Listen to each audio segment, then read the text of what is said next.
Carla Estrada, binigla ang pagkikita ni Daniel Padilla at Andrea Brillantes. Well, natuwa nga kaya si Catherine Bernardo? OMG! Kakaba-kaba!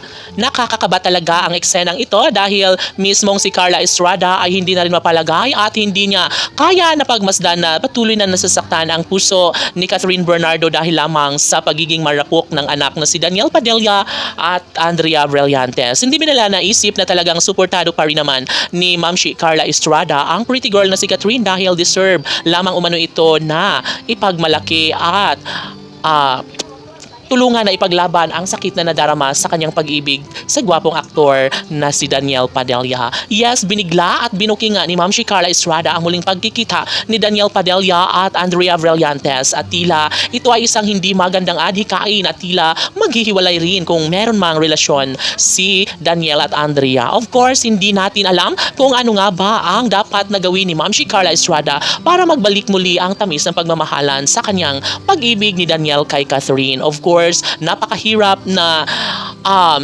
pagtakpan ni Ma'am Carla Estrada ang gusot na nagawa ng anak na si Daniel sa pag-ibig niya kay Andrea Brillantes. Well, kung nakikita man at totoo mang mayroong holding hands na nagaganap sa dalawang panig na si Andrea Brillantes at Daniel Padilla ay wala na tayong magagawa pa dahil sabi nga ni Ma'am Carla Estrada ay kailangan lamang ng pagtanggap, kailangan lamang na ipagpatuloy ang buhay na kahit nasasaktan dahil danas na niya umano ito ang lahat ng mga sakit na nadarama ng dahil sa tunay at sa larangan ng pagmamahal. Yes, naniniwala ang taong bayan na kayang-kaya ni Ma'am Carla Estrada na ibalik ang tamis na pagmamahalan sa bawat panig ni Catherine Bernardo at Daniel Padilla. Kahit na umiksena sa kanilang buhay ngayon si Andrea Brillantes ay nagagawa pa rin ni Ma'am Carla Estrada na ipakalap sa buong social media platform na talaga nga namang nais niya pa rin na ipagmalaki at tulungan na magbalik muli ang tamis ng pag-iibigan nilang dalawa ni Catherine Bernardo at Daniel Padilla. Sa pagkakataong ito ay nais lamang ni Catherine na manahimik na lang dahil sobrang pagod na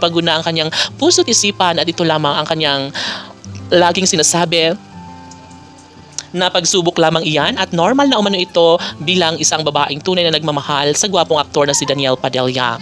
Yes, saludong-saludo ang taong bayan sa actress dahil nga naman patuloy pa rin siyang naging matatag at sabi nga ni Ma'am Carla Estrada na sobrang bilib na bilib siya ngayon kay Catherine Bernardo. Ito nga dapat ang babaeng aasawahin ng anak na si Daniel Padilla dahil nga naman sobra umano itong mayroong takot sa Diyos at sobrang nagmamahal sa anak ni Ma'am Carla Estrada na si Daniel Padilla. Ngunit wala umano silang magagawa ngayon kung talagang patuloy pa rin ang sakit na nadarama dahil sa kabiguan na nagawa sa pagmamahal ni Daniel at Andrea Brillantes.